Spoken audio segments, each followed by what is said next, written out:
Kanang mga chinso, lahat mga PC, kaya in case of emergency mo abot, mga taga-ampo, in case nga dayoy Gamit. And ang atong mga kuan, mga BBSO, mas salagod kung night time, sir, no, mako-coordinate sa Dumaguete LDM kay tsada kayo sila mo kuan, hatag og lecture regarding basic life support and search and rescue operation. Kay bisan usa sa ato ang pamilya dapat naay usa ka buong kabalo mo perform og basic life support. Kay in kaso may atakihon. Unsa may pinaka-basic na pamimuon? Di ba? Dapat na-adjud na sa inyong barangay si Kakabalo mo. Provide na og mga trainings and programs diri sa inyo ha. Muna siya isa. Then another thing is padayon na po ng advokasya campaigns against illegal drugs.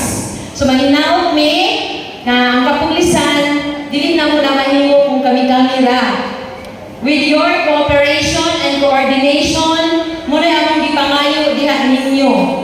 Nga dili sa mag-ando-ando na tarong dili higayuna, nga di po natutumanon, nga behind, na nagyapoy mo gamit, na dyapoy maninda. Diba? So dili nato o aton ato ang kaugalingon nga wala tani gamit, wala pud ta na maninda. Atong pamatud-an nga wala jud.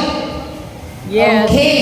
So nandiyan mo tayo dako when it comes to atong illegal drugs.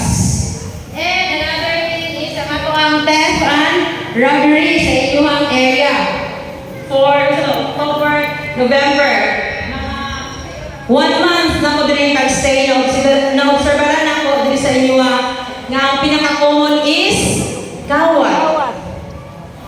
So, unsa may mahilungdan nga ano tamang kawatan? Unsa to ma'am? Palit sa ilang bisyo.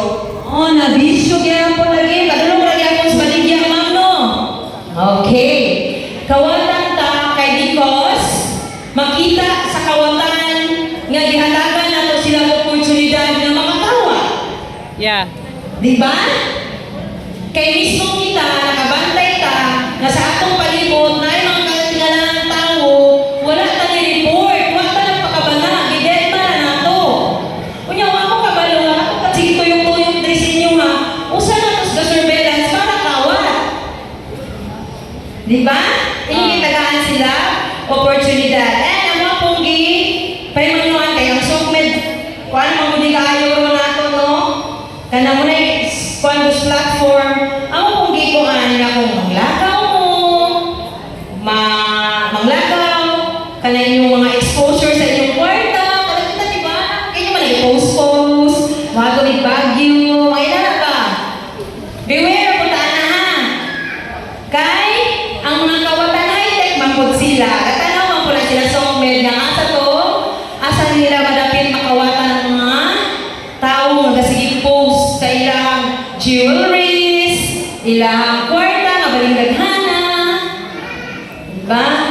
So, muna mong gihangyo, din sa inyong area, kung makabantay mo, na nanagali ka sige suroy-suroy, based sa footage na mong nakuha sa mga nangaging ulan or adlaw na insidente sa pagpangawat, is nag-surveillance good ang mga kawatan. Dili sila on the spot na kanin, ngawat kurun. No.